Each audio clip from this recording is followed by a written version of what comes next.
Hello, Freedom Nation. It's Jeff here once again, and this is another of our book reviews of different books that in my life have been key to me getting my financial freedom. So today's book is number 6 on our list, and it is The Millionaire Next Door by Thomas Stanley and William Danko.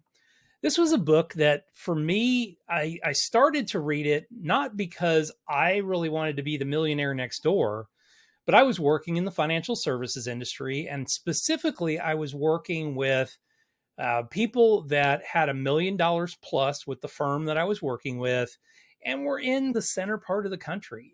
They tended not to be real super ostentatious. They didn't act like they were rich, but this book helped me to understand them a little bit better. And in addition to that, it helped me to develop the persona that I wanted to as I became wealthy, as I built assets. I really started to want to learn how these people successfully went through life and what it took for them to become wealthy and really model my own behavior after what they were doing. There's just 10 concepts that this book has, and I'll share those with you today. But I will tell you, this was probably one of the most eye-opening books that I've ever had, because most of the people that were interviewed in the book, you would never know that they're rich.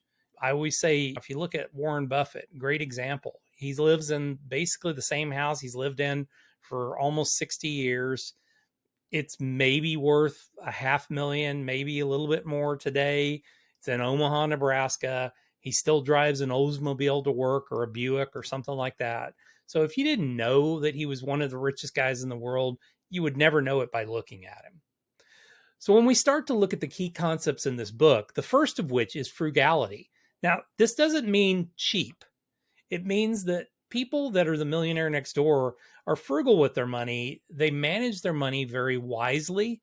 They live well below their means, and they just don't look to have an extravagant lifestyle. Many times, they don't want to drive the fanciest car on the block because everybody would be talking about them, especially in the middle part of the country. So this is something in my own life, I didn't do this at the beginning. Really, I didn't do this until about 10 years into the financial business. I felt like I had to show off and I had to show that I was wealthier, or that I was wealthy and successful. And in the end, the old joke when it comes to brokers or financial advisors is your broker is typically broker than you are. So frugality is an absolute key, and it's something that I had to learn to do.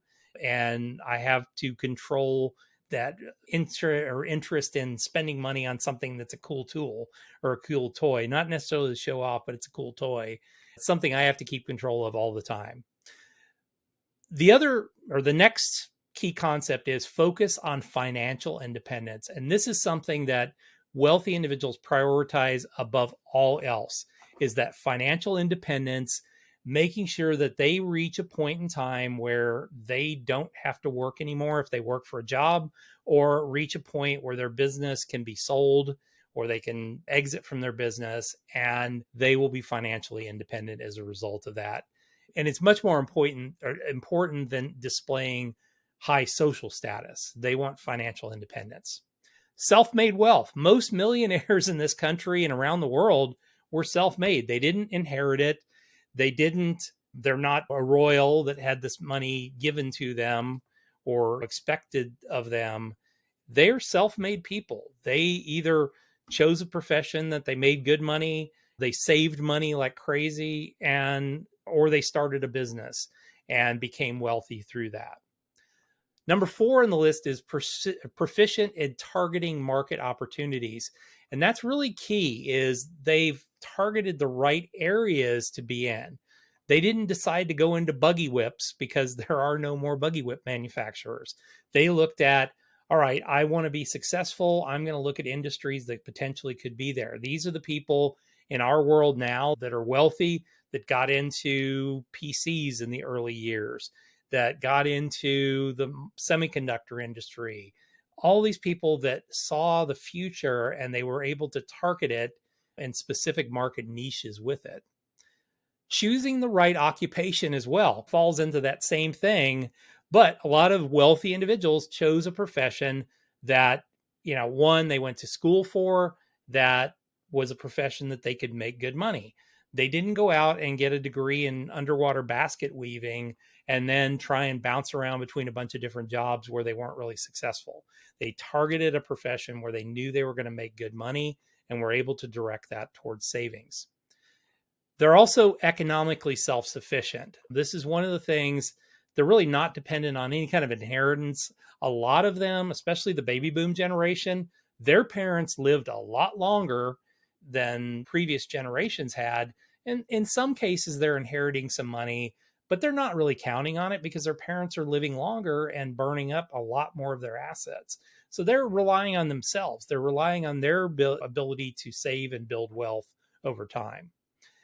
They invest wisely. So they look at the best places to invest. They do not believe in expenses rising exponentially with the amount of money that they're investing. They're very, once again, frugal by nature, but they invest wisely with their money. They put it in places that they feel are good for the long run. They also avoid lifestyle creep. Another thing falls with the frugality thing. They don't keep adjusting their lifestyle up as they make more money. They will just keep the same lifestyle as it is. This is one that it took me a while to learn, and we were not doing this in our lives and had to really adjust our thinking. And I realize now that effectively what we spend today, my wife and I spend, is about what we've spent for about the past 6 to 7 years. That our minimum required income is roughly where it's been for about the last 6 or 7 years. Although I've made a lot more money in that time period, what it's done is given me the ability then to redirect that into other assets, typically assets that are going to create an income stream, which then just keeps building on and building on itself. Financial literacy. They value financial literacy. They also value working with people that can help them with financial literacy. So they value working with advisors like myself. They value people that will teach them and help them learn about financial literacy. They also are always out there looking at it from the point of view of reading about it, following certain blogs, reading certain magazines, all those type of things. They continue to do that, and they continue to be knowledgeable about this because they want to keep growing their wealth, and they realize as they grow their wealth, they need to understand it much more. Last but not least, the last one is prioritizing time and energy. They focus on activities that give them the greatest financial return. So they tend not to focus on things that don't generate a return on investment or that are just busy work. They tend to focus on things that if I put my effort into it or my money into it, I'm going to get a return in some way, shape, or form out of that. It might be knowledge, it might be actual wealth and money. It just doesn't matter, but it's really that prioritization of their time and not deciding to, okay, I'm just going to play video games for half a day or something like that. They're always prioritizing time and energy. I will tell you, you probably see more of these people than you would expect to know in your life. They will not show it. I will tell you from working with clients in this category for most of my life now, longer than I haven't worked with them, they're some of the most amazing people in the world. They're some of the most generous people in the world as well, because they have the generosity, they have the time, and they have the assets to be able to share that with others. And they're also very good mentors as well. So I love this book. It's one that I had on the list.